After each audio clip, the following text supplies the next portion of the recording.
Can you do me a favour? What, gear push? No. We've got to get that one on camera. We've got to get that one on Wasn't camera. rolling, don't worry. Yeah.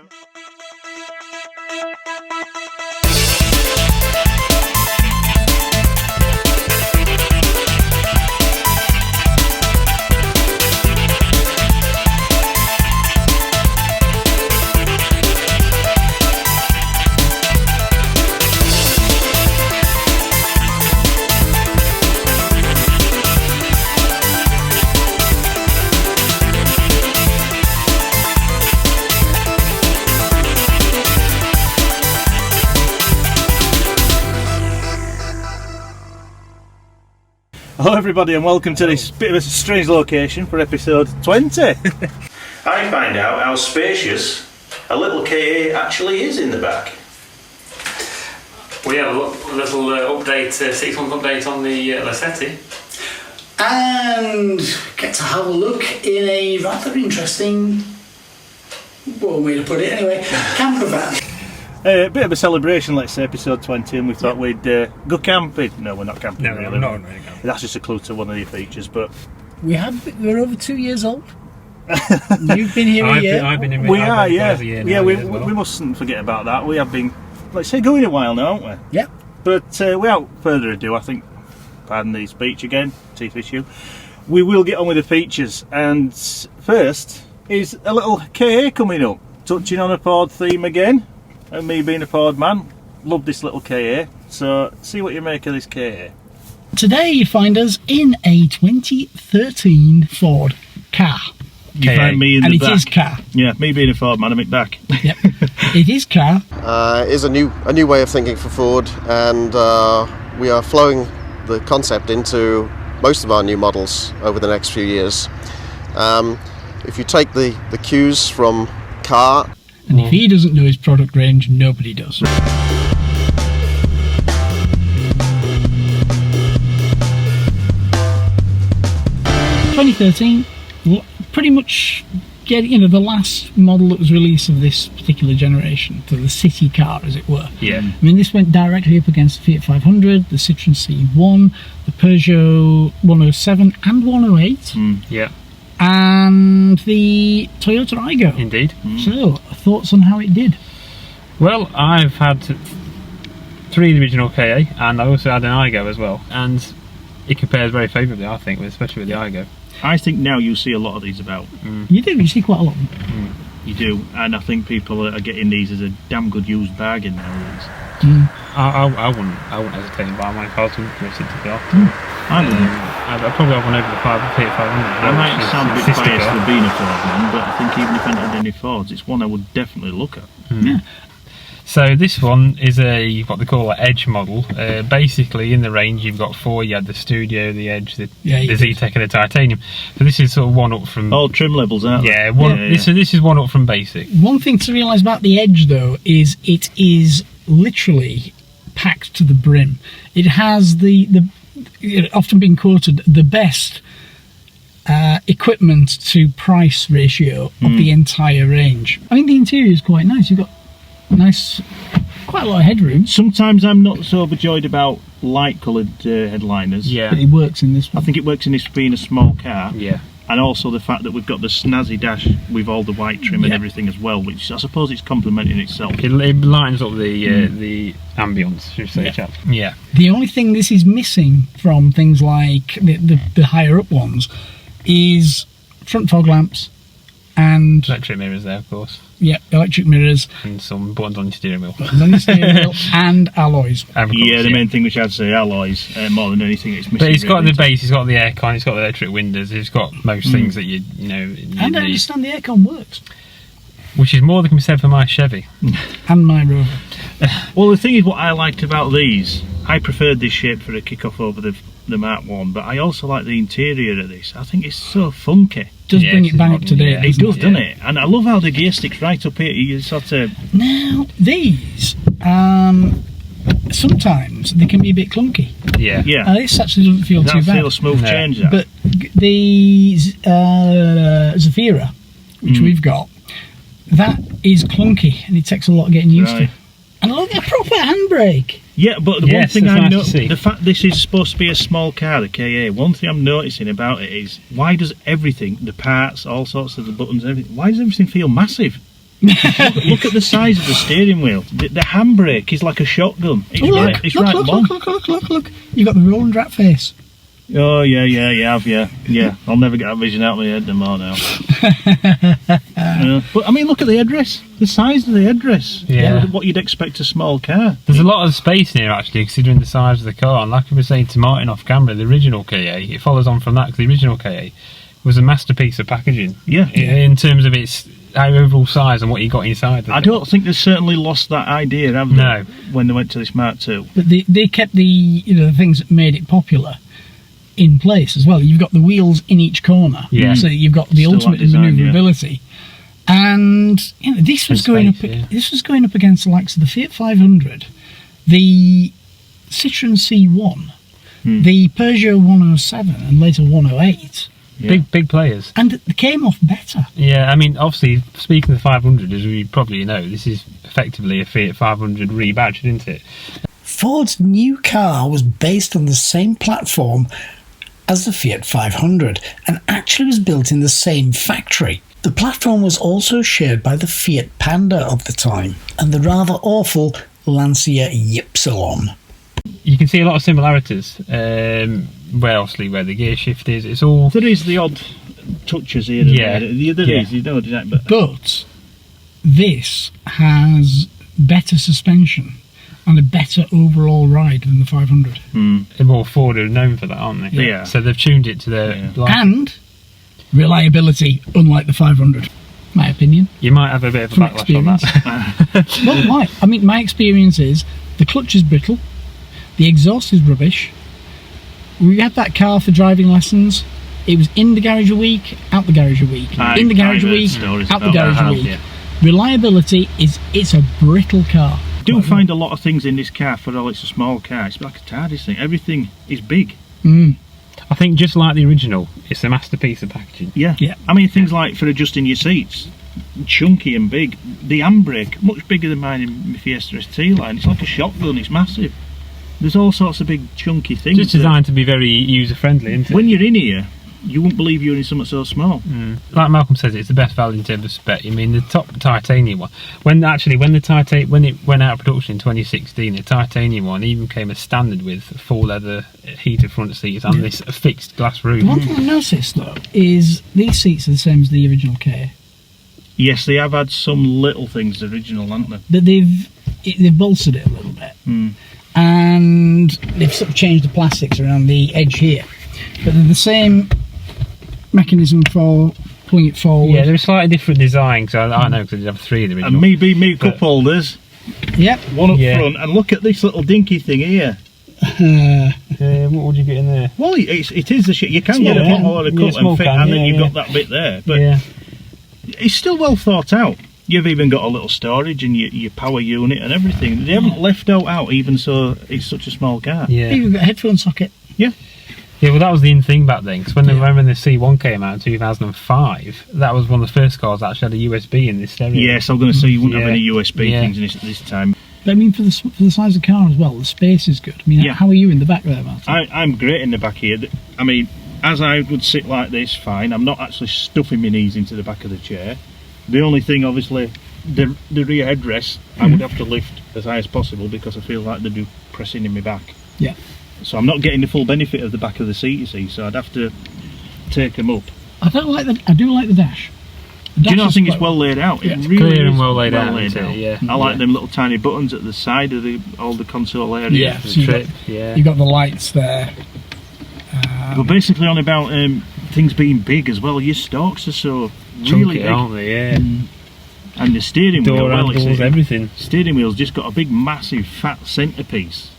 That it's just a that's reminiscent to the original with its circular. It is, yeah. There is touches that you can see that are anchoring back. Even little buttons for your windows. Yeah. Look how big they are. Nice and easily placed. Yeah. And easy to get to, aren't they? Everything's so well laid out. I love how the dash goes like that in the centre. And the same vent as the original KA, which is again probably nod back to the Mark 1. Exactly, yeah. And the badging on the dash. in the centre. Yeah. Okay. A bit like the Puma idea and all that. Yeah. They were all the cars of that time, weren't they? And the final edition Mark 1, the finale where they had the little plaque. The little, The build number. Yeah. But yeah, overall a very nice little package. Okay guys, well I hope you enjoyed the KA feature. A car close to my heart as well in particular. Anyway, moving on. We've got a little update video for you, which is the first of hopefully many, all being well. I've had my Chevrolet Lacetti now for 6 months, and on that basis, being that it is quite a rare car, you don't see many about, we decided to do a bit of an update on it and what it's been like to live with. So, take a look.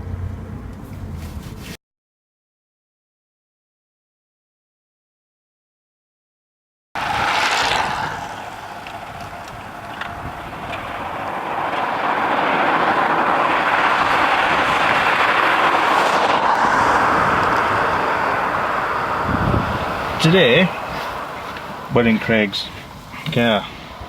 Hello, by the way. Yeah, hello. Yes, we're doing something we've not done on the OverDrive before, but we're going to be doing them in the future. A 6-month ownership review. We are, yeah. And we're doing it in the course, as you'll notice, the Chevrolet Lacetti. We are. Reason we thought we'd do this is because you don't see too many on the roads in this country, do you, in the UK? And I will admit I haven't seen any since Craig got his car, to be honest.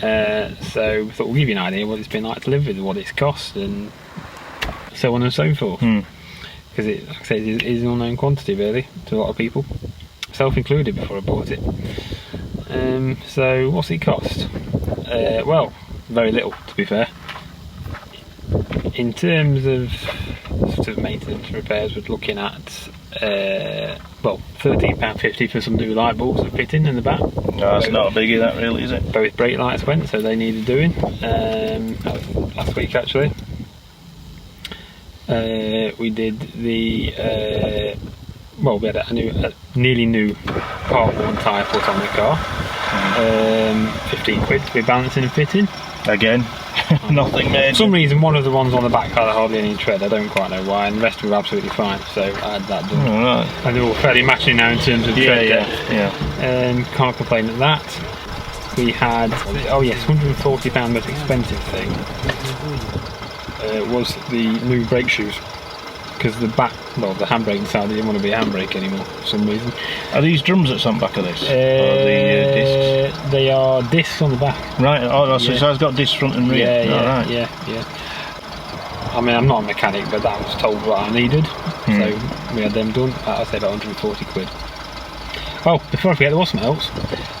When I bought the car, it had no locking wheel nut with it. Locking wheel nut. Oh, right. So I think that was about 50-60 quid for a new locking wheel nut set and locking wheel. Yeah, you see, again, that would turn out to be probably the most expensive for such a smallish item, wouldn't it? It was, but obviously it needed doing because you need without, it. without that you wouldn't be getting the wheels off the car. No, you wouldn't. So it has to be a dumb thing, really. It did need doing, unfortunately. So in terms of sort of maintenance expenditure, that was it, really. So in your 6 months, that's really not bad, actually. So what we're talking at there, about 220 quid, something like that, in terms of maintenance. That's really for a 6 month car. For a 10-year-old car. And as a well. 10-year-old at that. Yeah. Not bad. Also, we're not including petrol and insurance and road tax and all that. No, there's really no point including them actually, because everyone has to pay for all their new or old. So, in terms of the actual car, that's what it's cost me in maintenance. I've not serviced it or MOT'd it because it was done just before I got it. Right, it was done in February. I bought the car in March, so it's got a fair chunk of MOT and service, 2017 to servicing again next year. What's it been like to live with? I'm going to say, you see, you commute a little bit, don't you? 40-mile round trip. So what's it been like up and down and that? And pretty fine, to be honest with you. Yeah. Can't complain at all. I wouldn't say it's the most fun car to drive. The Rover 25 I had was actually a bit more nippy and a bit more agile and sharper. More of a fun car to drive, I would say, definitely. But in terms of easiness, it's one of the easiest cars to drive I've ever had. Everything, all your controls are where you expect it to be. You gear shift, also it's a lift up reverse like many Vauxhalls, that's very familiar. Handbrake, window switches, mirrors, aircon, everything is where you expect it to be. Aircon, does it work? No. Oh. It's the only thing actually on the car that doesn't. I had to mention it on a day like this because it's belting up today. It is scorching. But yes, it's the only thing on the car that doesn't work. Probably just a regas? I think so, because the light still comes on when you turn it on. Yeah, and you're still getting something, but it's still functioning. icy cold then. But it's just not blowing cold. So I suspect it's just a regas. Yeah. If it was the compressor that had gone, I would expect it just not to do anything. You probably won't be getting now. But yes, very practical. See, we've got a child seat in the back there, plenty of room for that for my daughter there. You've been in the back seat. I'd been in the back earlier as we came to here, and legroom, brilliant. Headroom. And this is the seat in my normal position as well, Yeah. when Martin was sat in the back. Slightly smaller than the Astra I had before, I would say. Yeah. Very minimal. You're probably talking one shopping bag's worth that maybe has to go on the back seat instead of in the boot. Looking about it. They're not biggie things, are they? So, I mean, really, it sounds like in the 6 months you've had the car, you've had a good return on what you spent for it, really. I would say so, yeah. When I bought this, the only reason I bought it was because I was coming out of the finance agreement on the car. I didn't want to pay finance on the car anymore, so that car went. And I bought this, so I needed something quick, cheap, and practical. Quick in terms of needing it quick, not actually needing a quick car. No, not actually getting a pocket rocket. I literally needed a car over a weekend, and this was for sale locally. And I thought, you know what, that'll do. Bought it. End of story. And didn't really know what on earth a Chevrolet Lacetti was going to be like to live with or to run or anything like that. Well, because you don't see a lot of them, you also think a part's going to be expensive, and am I going to struggle? Yeah. Fortunately, you don't seem to have had anything major like that, so it seems to have done its service in 6 months. The only thing, like I said, that doesn't work, which I may get looked at, is the air conditioning. So you're probably talking 50 quid for that, aren't you, to be re-gassed or whatever. It probably won't be over 50 quid. I suspect at some point in the next year it's going to need new exhaust, because that's slight blow on it, I think. Right. But that just comes with wear and tear, being a 10-year-old car. Again, it all is, yeah. But other than that, can't complain. It's been lovely, very comfortable to drive every day on the motorway. There's mostly motorway work, so fuel consumption's minimal. Certainly more economical than the Astra. Yeah. Which is surprised. We're both surprised. Well, at that. yeah, that surprised me, but it just shows, doesn't it? Being obviously an older engine in this, you'd expect it to use more fuel, but it doesn't seem to be the case. I mean, I heard it on tick over earlier on, and it ticks over lovely, does this car? Yeah, I mean, we're looking at about 75,000 miles on it now, so it's not really a huge mileage for a 10-year-old car. A lot of this will be only just nicely running in, really, on that mileage.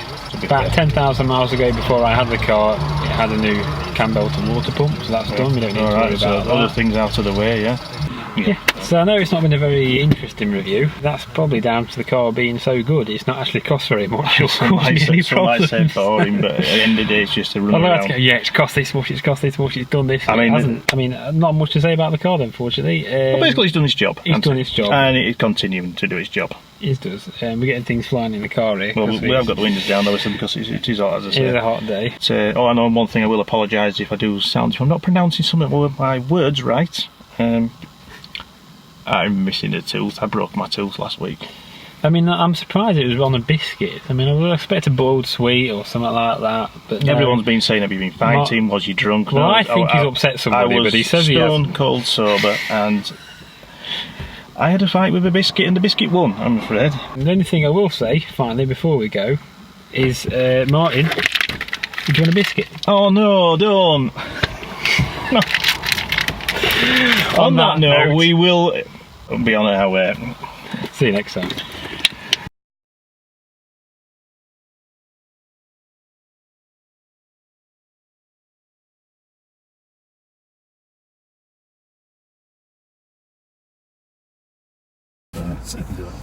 Well, that was the Lacetti, but can you hear something? Do you know, even here, out right here in the camper van, I can hear something. It's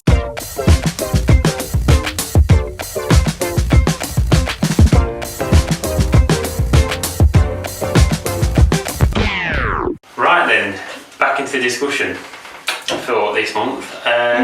He likes his jingle. Well, why do you think I like the jingle? You do it to wind me up, you know you. to think this jingle came out of nowhere and Craig just had to adopt it and love it and nurture it. I don't have to love it. Anyway. Bring it up. Should we move on to the discussion? Yeah. So, topic which I think is going to become quite a bit hotter as the years go on at the moment.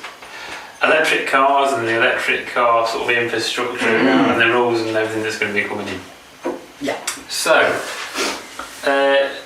yes, what do we think, chaps? I mean, the reason I noticed this is, I mentioned this because I've noticed a lot of electric car spaces popping up here, there and everywhere. So, Yeah, I guess so. That was one of the things that was holding electric cars back. Yeah.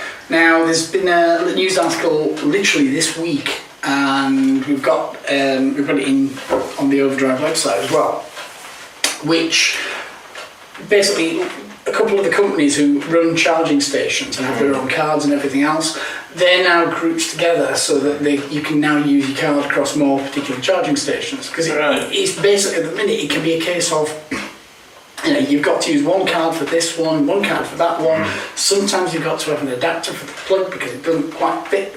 And it's a bit of a mess. It's almost the equivalent of if you went to one supermarket, you could only pay with one bank card. Yeah. You went to another supermarket, you had to pay with another bank card. That's very off-putting, isn't it? It is a bit like that, and it's taken far too long for a bit of joined thinking. Well, yeah, I mean, I think what I'd like to see happen is, now you go to a petrol station, you fill your car up with fuel, you're there 5 minutes or so, aren't you, and then you're on your way again. Yeah. How cool would it be to go and fill your electric car up, charge it up in 5 minutes and be on your way like you can now? It would, but... Two problems. A long way off that, I guess. Well, you see, they figured out charging ultra fast about 15 years ago. The problem being, though, is you have a permeable barrier between your positive and your negative. You've got your electrolytes and everything else, and the electrons flow between this. You increase the holes, the electrons flow faster. The problem is it discharges faster. And when you do that, when you're using your battery, when you're charging your battery, it generates heat. So have you ever had your battery, have your phone on, and you know the CPU's up somewhere and it gets warm, but the rest of the phone gets warm as well. You can touch the screen and there's like a warm patch. It's like that. That's your battery heating up when it's charging. And it can heat up when it's in use. Now you push enough current through, you could, if there's a slight fault on one of those cells, it could explode. Yeah. And this is the thing, isn't it? And also, fast charging, it wears out batteries a lot faster. It does, yeah. You're going to weaken the battery's life, aren't you, really? Too much. I mean, batteries as a whole do weaken over time, but really you're just forcing that procedure, aren't you? You're just speeding that procedure up. Yeah, so... Yes, it's not ideal. I mean, fast charging facilities are good, but they're not intended to be used every single time. No, this is when you buy an electric car and say, you can charge it up in half an hour, but don't do it very often because it's going to wear your battery out. Now, some cars can do this more frequently than others. The BMW i3, for example, can do fast charge quite a few times, but there is a limit to how many you can do within a particular given period. Yeah. And Nissan Leaf's a really good example because they tout that as being able to fast charge. Yeah. You can do it your overnight charge and get it all charged up, but then you can do it once. And then the next time you have to charge up, you're on a slow charge. Yeah. Because otherwise the batteries start to diminish. I mean, it's the thing. I mean, another thing as well is I think this is a bit of confusion over this, but the UK government said, was it 2040, Malcolm, that you can buy a conventional fuel car or something like that? Now, this is where people are getting confused. They're saying that you won't be able to buy any petrol or diesel after 2040, and that's not the case. If the petrol or diesel car is part of a hybrid drivetrain, it's fine. But if it's not, you can't sell it. So right the way up to the very last minute, you could sell a regular petrol or diesel. But the thing is, coming up to that deadline, they're not going to sell every petrol and diesel vehicle before that. Well, what they're going to do with what they've still got left? Yeah, there's bound to be ones left, aren't there? Yeah. No, we're not the only ones who've announced that sort of thing, because America as well, Europe, they've all the big places have announced this sort of thing. So that's why there's been that push to get electrics and hybrids back in.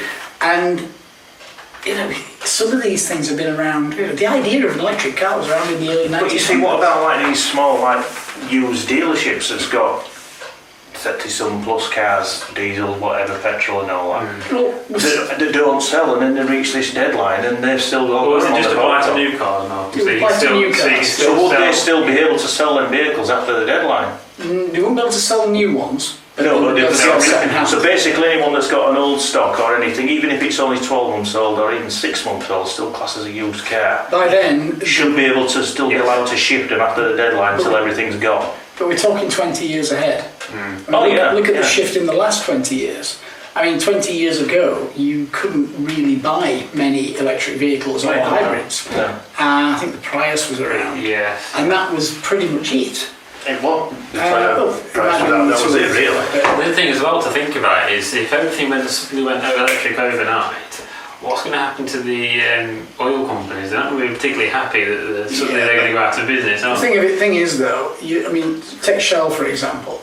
Shell bought First Utility, so they're in the electric game. Doesn't matter to them. There's some that'll suffer though, won't And there? don't forget, every single one of them has got some sort of input into electric vehicles and hybrid vehicles and things like that now. They saw the tide changing. But here's the biggest problem. If we all went electric now, especially in this country, there's only a few countries around who have got their entire electric infrastructure supplied solely by green energy, by renewables. All you're doing is taking the emissions and shoving them into another bucket. It won't bring CO2 down one iota. I imagine you're going to have petrol stations where there's half electric pumps and half conventional pumps because there's still going to be hybrids. I there's still going to be petrol. really believe for a long time you really should be having your petrol diesels normal and then your hybrids and all that until it just slowly phases out. Well, the other thing is as well, you've got a maximum capacity of battery. A good example is Tesla's best mileage. They advertise their best one around about 300 to 400 miles range. Yeah. But in real world tests, it's more like 300 tops. And you've got a maximum capacity. You've got styles of driving, and those all affect battery availability and battery use. Anybody can get hundreds of miles out of a lab. It's when you stick it into people's homes and put it out there, that's when you find out the real performance. You cannot go by advertised figures. I've got to say, I'm not really a massive fan of electric cars at the moment and hybrids and that. I am, but I'm a fan of the technology, but I'm not a fan of how it's implemented at the moment. There needs to be something better than lithium ion. To me, this is the thing. A lot of things. It's like that usual thing about the food stuff that's good for you is usually tasteless and boring, and it's similar to things like this. The things that are really going to be good for the environment, in a way to make are usually bad for the environment, and that's a bit of a downer, isn't it? It's a bit like the Tesla batteries, isn't it? Things like that, It's all batteries. to make them, The actual, you've got the actual open cast mining for the lithium because it's a crustal element, and you can farm it out of water as well. You can get lithium out of water. The problem being when you do that is it's incredibly polluting to do the filtering and getting it out. This is the thing. We all bang on about, when you used to burn coal and things like that and how bad it was to the atmosphere, but getting stuff with as batteries, like you say, it's just as bad. Yeah. We seem to be shooting ourselves in the foot to try and go greener, aren't we? And it's not so working. Yes, I'm afraid there's positives and negatives, pardon the pun. You got it in. To electric and going that way anyway. Yes, obviously the emissions there isn't any emissions. That's the positive. But actually, the negative is actually producing in the first place, and you're still producing greenhouse gases. But then again, when it comes to zero emissions, the main thing for zero emissions of the car would be hydrogen. Yes. And the thing with that is it would actually be beneficial to everyone if we produce hydrogen. Yes. Except, right at the minute, getting the hydrogen to a state it can be used is incredibly expensive and incredibly polluting. It would actually cause more damage than it fixes. Yeah. I think hopefully in my time I'll just stick to cars with engines and hope it never comes, let's say, too quick. But the way things change so rapidly these days, I think in my driving career I might be forced to actually have a car which definitely either hybrid or electric or whatever. Yeah, that really depends on how fast things develop. Yeah. But we have seen it with the technologies, how things have rapidly changed. You look back and you think, I can't believe that's gone from that to that in X amount of years. But it does. It does happen. And it probably will. But I think that's probably it for the discussion. If you guys have any things you want to throw in the discussion, any ideas, any suggestions that you think might happen in the next few years, and we'd love to hear them, love to hear your thoughts. But I won't say that was a bit of an electrifying discussion. And anyway, I've got to put my phone on charge. So I think it was very positive. Yeah. Well, yeah, but I've got to put my phone on charge anyway. I forget. But that's it for the discussion anyway. Yeah, it was. So let us know your thoughts, and we'll see you next time. If there's anyone out there as well, before we go, that hasn't got a hybrid or anything like that, get in touch. I do know someone with an electric vehicle who lives up in Glasgow. Alright, well, make sure he's charged it plenty before he tries to make it down here. Road trip. See you next time.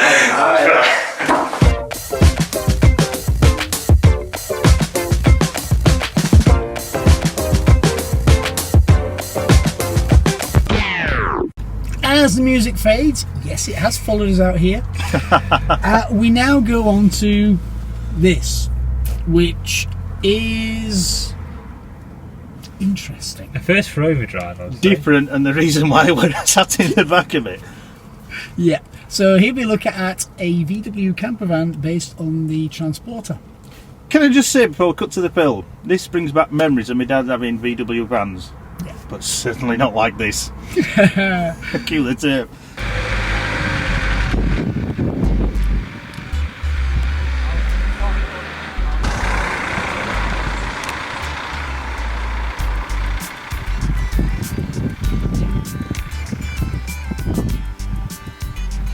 Today you find me in the modern day or modern-ish day equivalent of the old VW campervans. And it's absolutely shit. It isn't that it's a bad vehicle. It's a terrible one. It has absolutely no redeeming features whatsoever. This is probably the first time I've looked at a car and genuinely thought to myself, why? The noise insulation is non-existent. Comfort, not much. It is basically a van with a bed and a kitchen bolted in, and some extra holes cut in for some extra glass. And that's it. That is as good as it gets. Oh god, this is embarrassing. There's a bus next to me now, and I suspect the bus will be able to pull away faster than me. Definitely some interesting features. Armrests at least. But that gets in the way of the handbrake. Oh no, no. No, I'm actually pulling away from the bus. I'm hitting the bus. I didn't think that'd happen.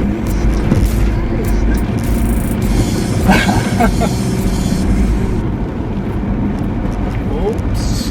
I have to say this is not the best vehicle I've ever seen. The gears are appalling. I've had far more fun actually driving a 20-year-old Transit.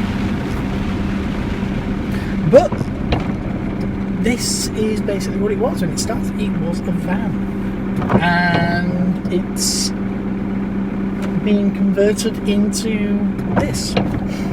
Like I say, noise insulation isn't particularly good. You can really hear the engine bellowing as you're trying to move away.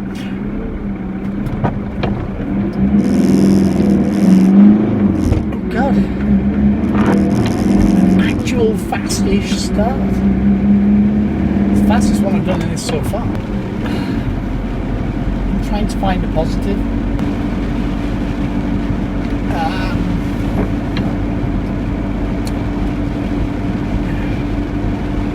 Oh, it's an air freshener in. The brake wear sensor is on all the time, and it is a bit disconcerting. Speed camera shouldn't be a worry.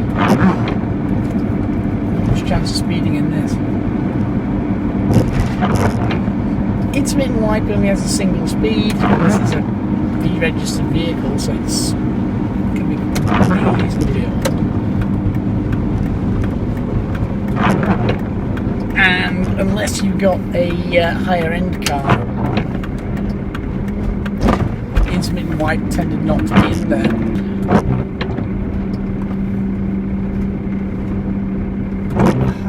That third of your view at the back is obscured by a wardrobe by the look of it.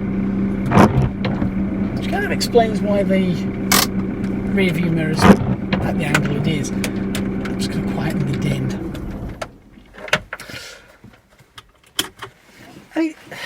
Space in the front is fairly good. Yep, I'm struggling there. There is a bit of a problem because, as I mentioned, the handle has come off. But yeah, getting out on this side when you're on the inside means pulling the window down and pulling the handle from outside. Otherwise, it's getting out the passenger side.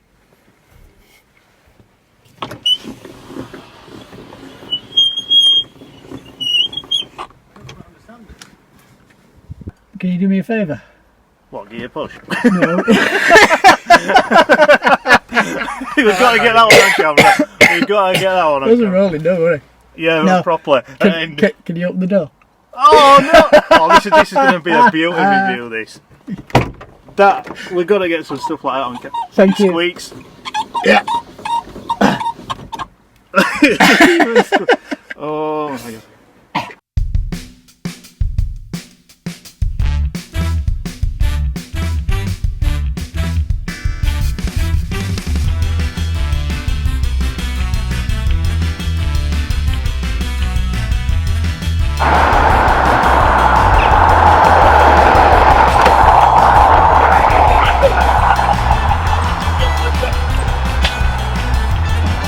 Now you got yourself stuck, haven't you, Craig? Get this on camera. No people ever get this. I'll let you out. Keep it ajar.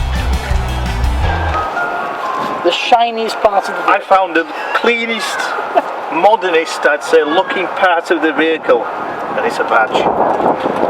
And I think from there on, that's where everything sort of takes a turn for the worst. There backwards. I used to have some fond memories of these sort of vehicles with my dad having them, and I'm sorry, but no, this is really just giving me nightmares now. Now, I do want to make it clear. We're not against campervans, or we don't dislike campers. No, let's just say the idea. We just dislike this one. Is good. Yeah. The idea of this is brilliant. This changes the idea. It's, how do you put it? It's not plain. It's not good. It's, oh god, I'm struggling for words here, guys. What can we call it? Well, it hasn't even got central locking because you can't reach all the locks No, in the driver's seat. I just noticed Malcolm had to go right around the vehicle with a key in this one, in that one. I'm quite surprised at that, to be fair.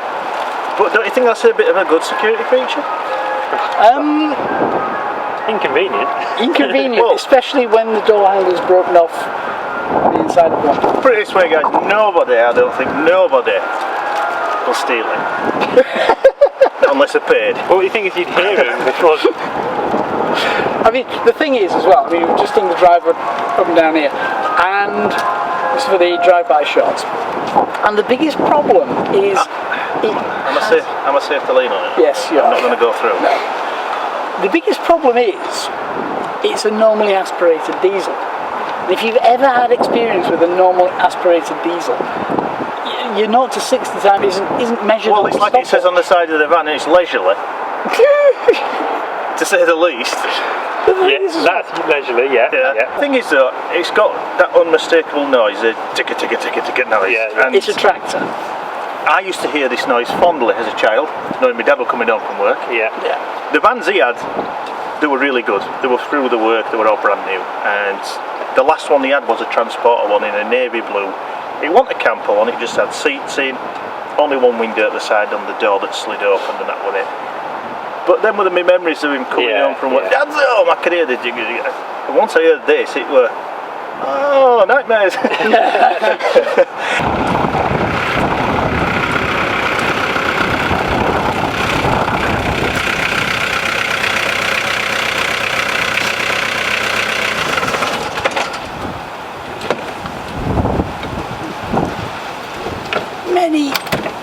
Many polar bears were harmed during that filming.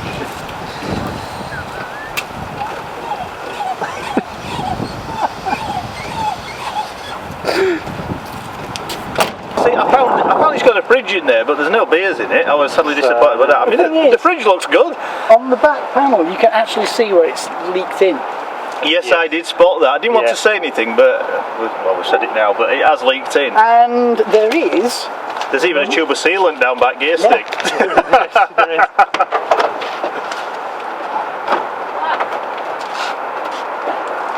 There we go. Look, I knew I didn't imagine it. There's a tube of sealant ready with the gun as well, ready to use. But I bet VW didn't anticipate when this was coming off a production line that one day it would need roof sealant. The thing is, when you were sat inside, did you notice the expansion for the cigarette lighter?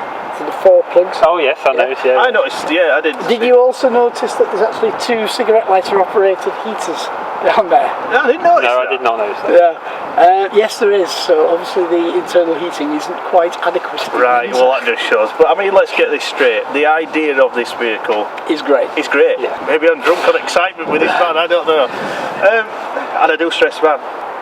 What a shame. It's just not... The thing is, though... It's not been looked after, has it? No. I mean... To go through the list of faults, the guy who owns it now bought it for a reasonable price in this sort of age, and it's one of those perfect things.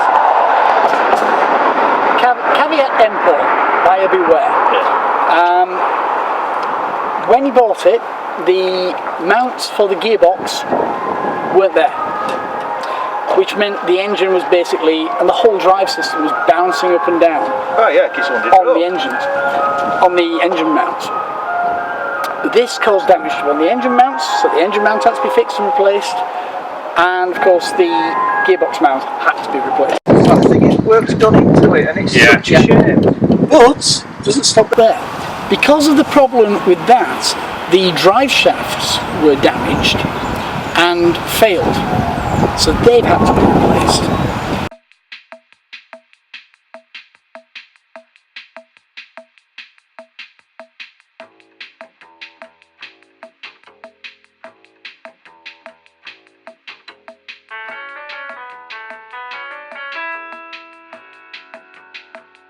You see, the thing is, you're stood there with that gun there, as if you're armed with a purpose.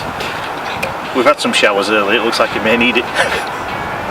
It's sunny now though. In this typical. Yeah, but I mean, well, it's a typical red. I mean, we know it's a P red, so it's very old. But the red's gone, like most cars would at this age if it gets neglected. It has gone to the pink and pinkish colours. Yeah, it looks like, why bother with this now, basically, his intention is to get it through the MOT and get rid. I mean, as we've seen, you'll see on some footage, winding the window up and down just like sounds like a mouse squeak.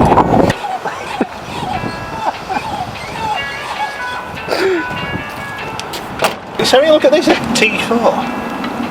That's the model designation. So is that the model name? It's a T4? Yeah. It's a transporter T. It sounds very impressive, doesn't it? Yeah. I thought the guy were going racing with all this. I expected to find a crash helmet. Does it make you go quicker though? Well, it's not aerodynamic, is it? It's about as aerodynamic as a breeze block. Actually, that's an insult to breeze blocks. Well, it is really. They're better made. I can't say sorry. It's been filmed. It's had its moment on OverDrive. Yeah, it's had its 50 We were minutes of told, fame. yeah, we were told that we had to be honest with it, and we have been. And Well, it's like I say, it's still brought childhood memories back. Yeah. We're not going to knock the badge name. It's a VW. Lots of VWs are good, but it's brought back some memories of when my dad had his vans and all the lot of this sort of era and older. But my dad's were in good nick, and this is just the flip side to the coin. I'm I think afraid. really, to summarise up, I think that, like I said, we're not against Campervan. We do love Campervans on OverDrive. We just don't like this Campervan. But let's hope, or maybe let's see if it gets the case of OverDrive, where certain cars get filmed and have breakdowns or disappear. Or If go. MOT's next month, so you never know. So, see, I'll let you know. See you next time.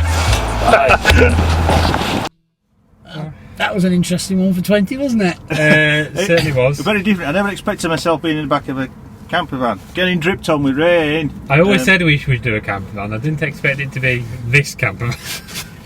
No, certainly not. Bit of a twist for 20, and we did not plan it. We did not plan it for 20. This wasn't impromptu, wasn't it? But yes, I've been working on getting this for a while. When I saw it and thought, oh, can we do it? And he said, yeah, just, don't hold back. Just be absolutely honest about it. This is a worrying thing. He's been planning this and working on this. and we don't get that kind of, should we say so from an owner of a car very often, do we? But can I just say, if there's anyone out there that does watch this and has a campervan, a proper, really a mint campervan, please get in touch. Yeah. We'd love to do a nice one. Let's say we'd be interested to see the flip side of the coin, because this was very different. That's putting it politely. For the wrong I never knew they did the sharp metal tracks for curtains, but there you go. Yeah, you wouldn't want a small family in here, would you? Having said that, they wouldn't be able to reach, so... I wouldn't want to go camping in this. I wouldn't want a family in this. Not long after I started the engine, I didn't want to drive it to the end of the road. That's not to say we don't like camper vans, because we do. We just don't like this camper van. Anyway, with that, it's time to wrap up. It is I because can't believe we got episode 20 chaps. well, we have. We've got to 20. 20. We've got to 20 in a way. We will be coming back with more content and things for 21. As always, something will crop up. It better not be a camper van. And that's all I can say, really. Well, it's been great. Like I said, I've been with the chaps a year now. Done 10 episodes with them now. They've done all the 20.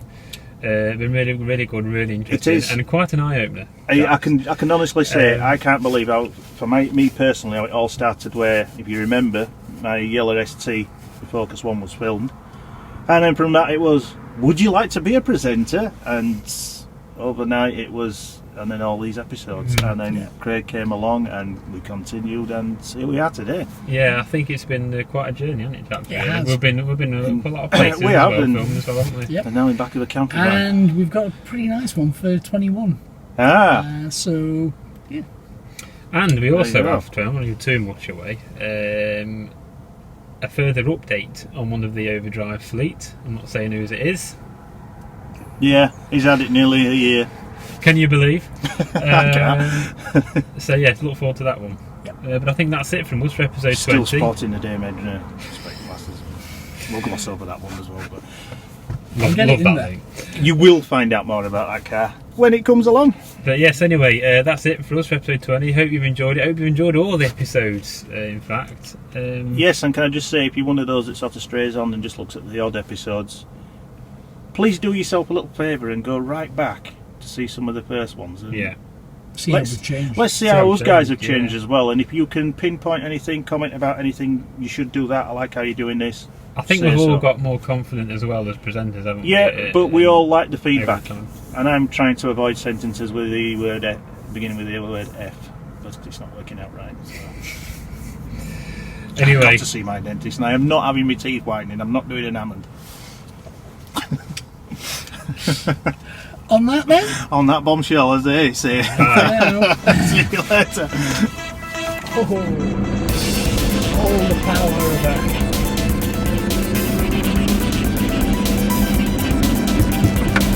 yeah.